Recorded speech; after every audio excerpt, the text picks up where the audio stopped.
Olá, bom dia, graça e paz, que Deus abençoe a todos.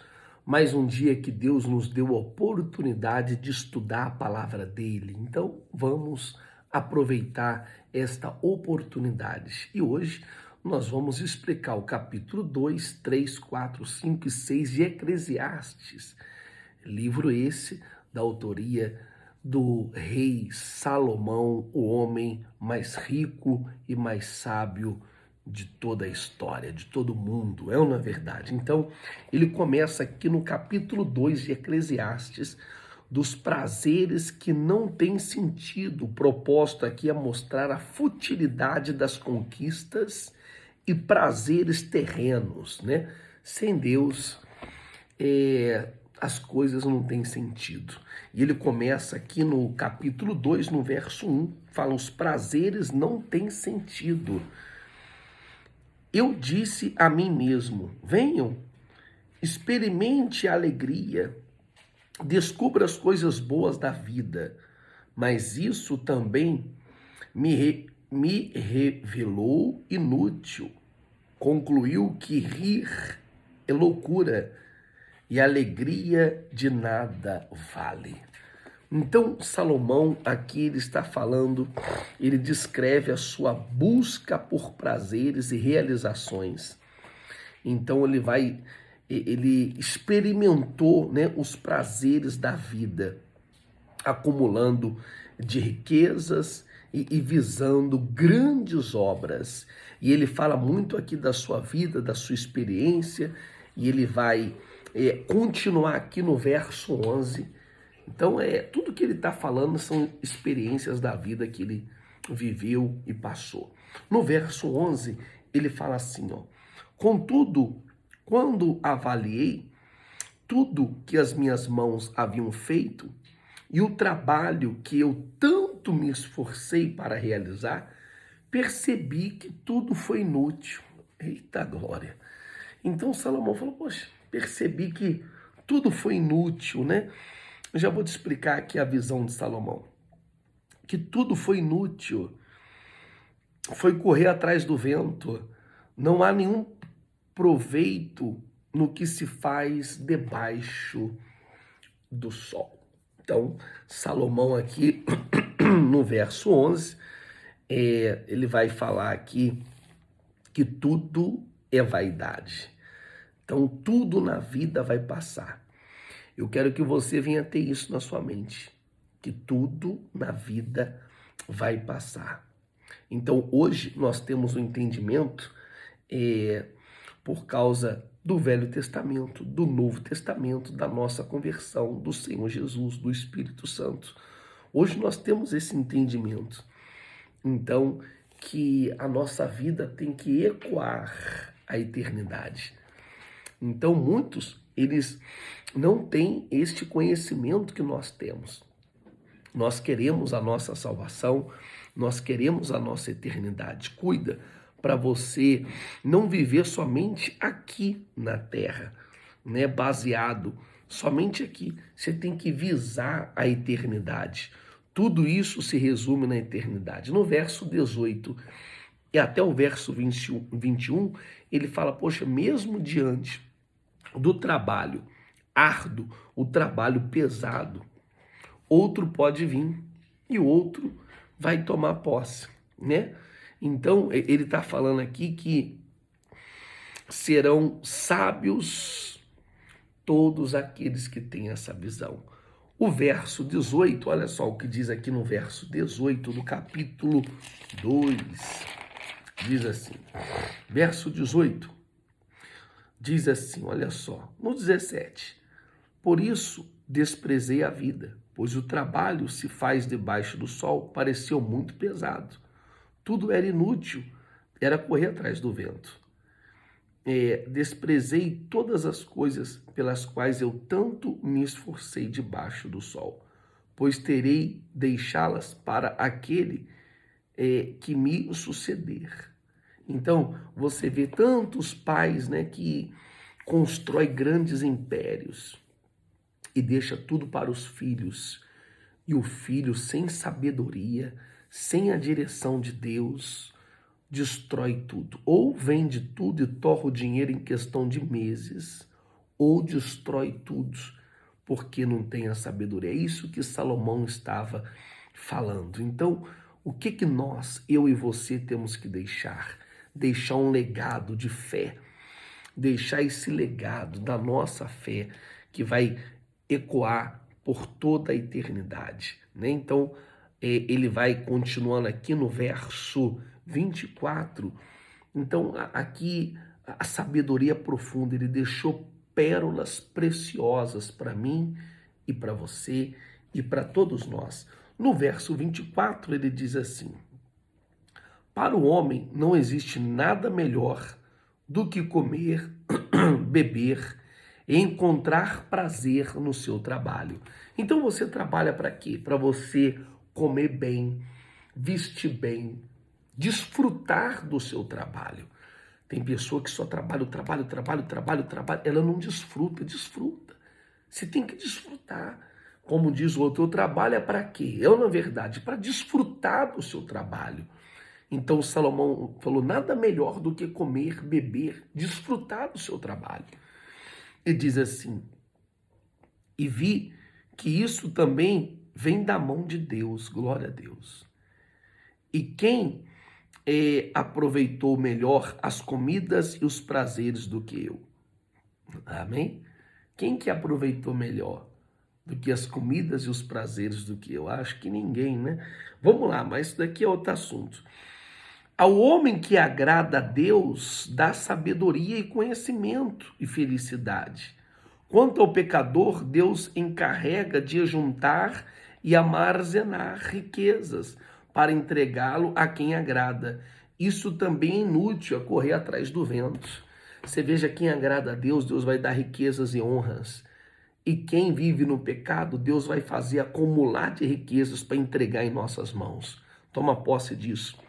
Toma posse disso.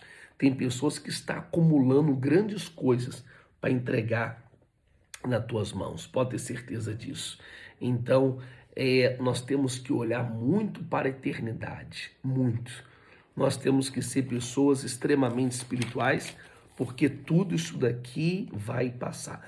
Capítulo 3, Salomão demonstra aqui que há tempo determinado para tudo e para todas as coisas. A soberania de Deus tem que ser reconhecida. Aqui no verso 1, esse capítulo 3, é um capítulo muito conhecido, que fala aqui que o tempo determinado para todo o propósito debaixo do céu. Então ele começa aqui com essa famosa passagem do tempo de nascer, tempo de morrer, tempo de plantar, tempo de tudo, tempo de arrancar o que foi plantado. Então ele vai aqui reconhecendo a Deus. Deus, ele fez tudo isso formoso, tudo tem o seu tempo, né? Deus coloca a eternidade, Deus no coração do homem. E isso é muito forte. Olha só o que começa aqui no verso 1 do capítulo 3. Há tempo para tudo. Para tudo há uma ocasião certa. Há tempo certo para cada propósito debaixo do céu. Tempo de nascer, tempo de morrer, tempo de plantar, tempo de arrancar o que plantou, tempo de matar e tempo de curar. Tempo de derrubar e tempo de construir. Tempo de chorar e tempo de rir. Tempo de plantear e tempo de dançar. Tempo de espalhar pedras e tempo de ajuntá-las. Tempo de abraçar e tempo de conter. Tempo de procurar e tempo de desistir. E tempo de guardar e tempo de jogar fora. É muito forte. E assim vai. Ele vai falando que há tempo de amar e tempo de odiar, há tempo de lutar e tempo de viver em paz.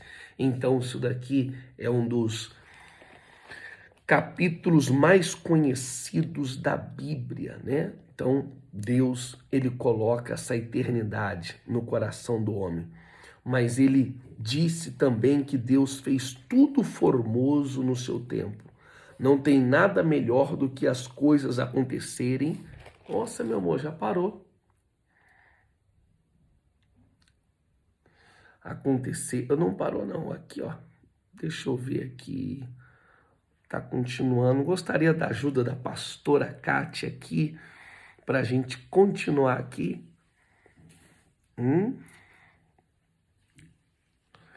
Acho que ela não está me ouvindo. Deixa eu dar um grito. Pastora Kátia, alô, som. Será que a gente continua?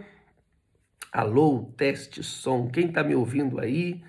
Quem está em casa me ouvindo, me aguardando? Deixa eu chamar aqui a pastora Kátia. Eu acho que ela não vai me ouvir não, hein? Ah, ela chegou aqui para me ouvir, né? Voltou, graças a Deus. Tá aqui sempre me ajudando aqui. Amém? Voltou. Coloca um ok aí, pastor, tá tudo certo aqui. Minha auxiliadora veio me ajudar nesse momento de luta. Graças a Deus. Então vamos lá. Vamos continuar aqui no nome do Senhor Jesus. Então, Salomão também ele vai refletir sobre a justiça divina, afirmando que Deus julgará os justos e também os ímpios. Então a Bíblia vai dizer que todos nós vamos comparecer diante de Deus.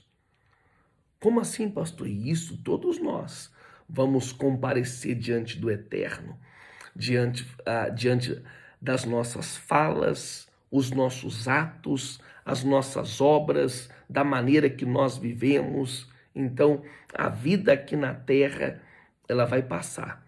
E aí, eu e você nós temos que precisar entender isso, que um dia nós vamos estar diante de Deus. Obras, atos, falas, comportamentos, conduta, um dia nós vamos estar diante do Pai, tanto os ímpios como os justos. Então, todos nós estamos caminhando para o final desta vida. Já reparou isso? Nós estamos caminhando para o final dessa vida e um dia vamos comparecer diante de Deus. E a maneira que eu vivo aqui neste mundo, a maneira que eu vivo aqui nesta terra, você pode ter certeza que vai fazer toda a diferença para influenciar como que eu vou viver a minha eternidade. E eu creio que nós vamos viver a nossa eternidade com Deus. Vamos para o capítulo 4. Qualquer coisa aqui que acontecer, eu chamo aqui a minha auxiliadora, a minha esposa, novamente. Amém? O capítulo 4, vamos ler o 4, 5, 6. Vamos explicar aqui. Salomão ele escreve aqui o propósito para a gente refletir sobre as injustiças, opressões da vida e a importância das relações humanas. Então, você vai lembrar que nós falamos que Deus, ele sempre vai de encontro do órfão, da viúva, do desprezado, do pobre. Sempre ele vai em busca dessas pessoas. Daquelas pessoas que não tem ninguém por elas. Vai julgar a causa do órfão, da viúva, do oprimido, daquele que está sofrendo. Deus sempre pega esta causa. Então Salomão está dizendo aqui que muitas das vezes, é aquela pessoa que está lá embaixo, que não tem ninguém por ela. Aí Deus, ele luta por esta pessoa. Então Deus levanta, Deus, ele julga a causa dessa pessoa e ele chega. Então, as escrituras aqui no capítulo 4 está falando para a gente considerar, ele está falando assim que parece que os mortos é mais feliz do que os vivos. Eita, olha só. Vou ler para vocês aqui no verso 2, no verso 3.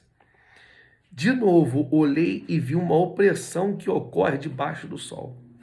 Vi lágrimas dos oprimidos, mas não há quem o console. No poder está do lado dos opressores, e não há quem o console. Por isso considerei os mortos mais felizes do que os vivos, pois estes ainda têm que viver. No entanto, melhor o que ambos é aqueles que ainda não nasceu, não viu o mal que se faz debaixo do sol.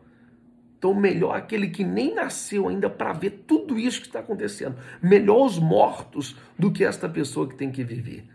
Olha, Salomão é fora de sério, né? Então, ele vai falando mais aqui, no verso 4, ele vai falando o que está escrito aqui no verso 4. Diz assim: descobri que todo o trabalho e toda a realização surgem de competição que existe entre pessoas. Mas isso também é absurdo, é correr atrás do vento. Faz aquilo que você gosta. Você não precisa provar nada para ninguém, não. Faça aquilo que você gosta. Ele fala inutilidade. Então, Salomão vai dar aqui um resumo, o que vale a pena realmente e o que não vale a pena neste mundo. Então, é muito forte aqui que ele fala, como eu falei, né? Faz aquilo que o seu coração gosta, que o seu coração quer. Não faça para agradar pessoas. Faça aquilo que você gosta, né? Então ele fala aqui do andar juntos é melhor do que andar sozinho. E no verso 16 fala sobre a futilidade do poder, tudo passageiro. No verso 16, deixa eu ler no capítulo 4, diz assim, olha só, verso 16. Está aqui, ó, o número dos que adquirem a ela é incomparável. A geração seguinte, porém, não ficou satisfeita com seu sucessor. Isso também não faz sentido.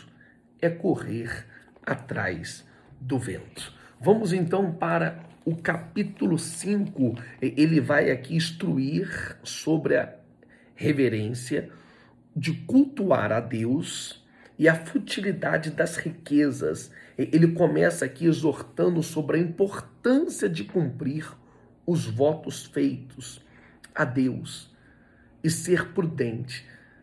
Tome muito cuidado o voto que você faz. É melhor você não votar do que votar e não cumprir. Não brinque com as coisas de Deus. Nós fazemos muitos votos na igreja, campanhas, votos.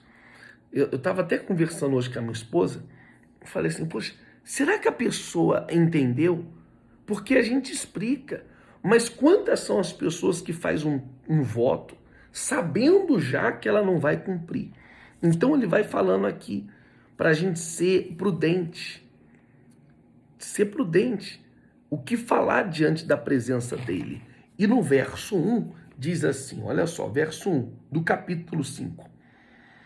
O temor devido a Deus. Quando você for ao santuário de Deus, seja reverente. Quem se aproxima para ouvir é melhor do que os tolos que oferecem sacrifícios sem saber que estão agindo mal. Então é melhor você obedecer do que sacrificar. Então tem pessoa que oferece sacrifício, mas com a atitude errada, com os pensamentos errados, com a sua fala errada, com o seu comportamento errado. É ou não é verdade? Não seja precipitado nos lábios, nem apressado no coração, para fazer promessas diante de Deus. Então tome muito cuidado para fazer os seus votos diante de Deus. Então ele está falando aqui que Deus espera de todos nós um posicionamento. É melhor obedecer do que sacrificar. O tolo faz um voto e não cumpre. E ele continua falando aqui sobre a vaidade das riquezas. Quem ama o dinheiro jamais vai desfrutar dele, jamais vai se fartar.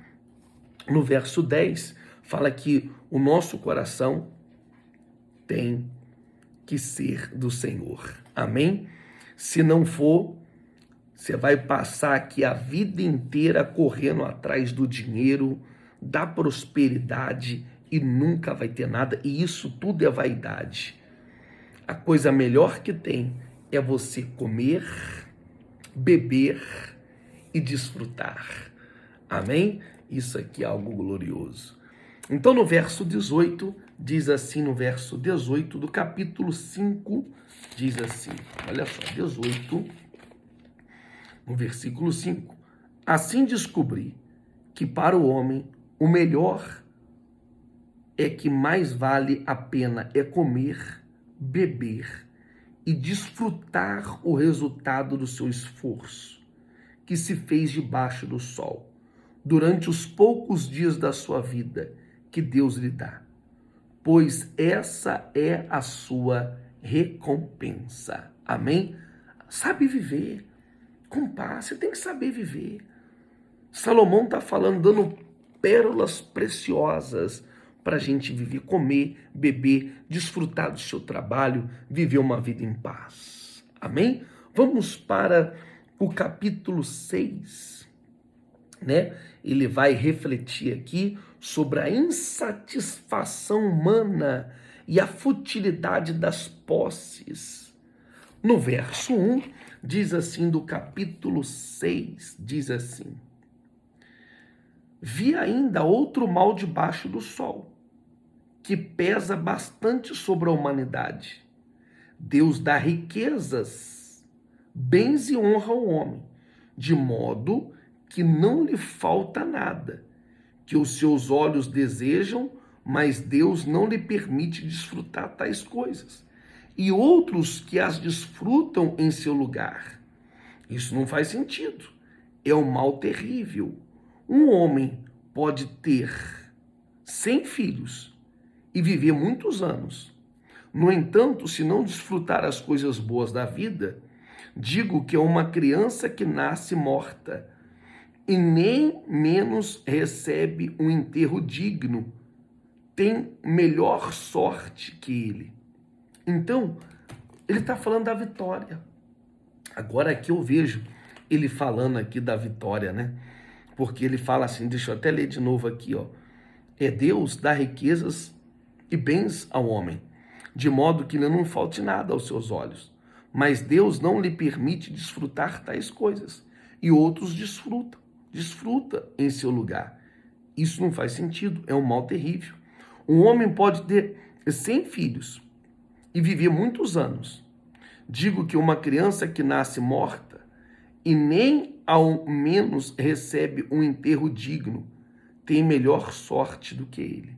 Então, poxa vida, eu declaro na sua vida, no nome de Jesus, que você vai ser uma pessoa muito bem-sucedida nessa terra, né? Então, tá falando aqui do homem que, poxa vida, que não desfruta nada, não desfruta absolutamente nada. É a mesma coisa de você preparar uma mesa, um banquete do bom do melhor, e vir aquela pessoa doente e falar assim, poxa, eu não posso comer. Eu não posso comer nada. Em outras palavras, eu não posso desfrutar. No verso 7 diz assim, todo o esforço do homem é feito para a sua boca, contudo, o seu apetite jamais se satisfaz. Então, aqui no verso 7, Salomão ele vai trabalhar muito dentro dessa realidade aqui. Ele fala, quem corre atrás do dinheiro nunca se farta. Hoje nós somos empurrados para consumir, consumir, consumir. Mas tudo isso é vaidade, né? Ele fala aqui da insatisfação humana.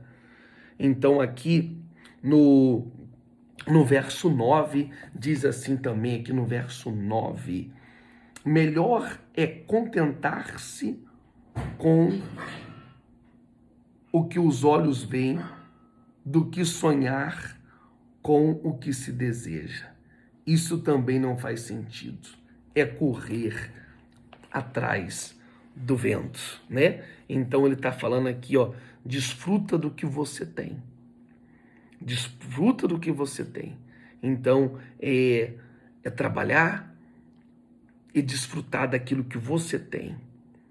Não gasta as suas energias só atrás de coisas que você não tem, e aquilo vai te cansar. Então, Salomão fala aqui, poxa vida, que tudo isso é correr atrás do vento. Viva a sua vida, viva para a glória de Deus. Você tem que viver para a glória de Deus. Deixa eu ler mais um pedacinho aqui para você. Diz assim, tudo o que existe já recebeu o nome e já sabe o que o homem é. não se pode lutar contra alguém mais forte. Quanto mais palavras, mais tolices e nenhum proveito. Na verdade, quem sabe o que é bom para o homem, nos poucos dias de sua vida vazia, em que ele passa como uma sombra, quem poderá contar-lhe o que acontecerá debaixo do sol depois que ele partir? Então, tudo passa. Mas hoje nós lemos mais 5 capítulos de Provérbios e amanhã nós vamos ler mais 3 ou mais. Então, leia, que aqui nós vamos te explicar direitinho. Nós vamos ficando por aqui com a nossa participação. Que Deus abençoe a sua quinta-feira. Hoje é dia de célula, hein? Na nossa igreja, o grande dia do amigo. Nós vamos estar orando por todos os nossos amigos. Você é meu convidado especial para estar em uma de nossas células. Tá certo? Pastor, eu quero participar. Me chama aqui, envia uma mensagem aqui que eu vou te passar o endereço para você no nome do Senhor Jesus. Deus abençoe a sua vida. Um grande abraço. Se assim Deus permitir, amanhã nós vamos estar juntos nesse mesmo horário e nesse mesmo canal, estudando o livro de Eclesiastes. Deus abençoe a todos e até mais.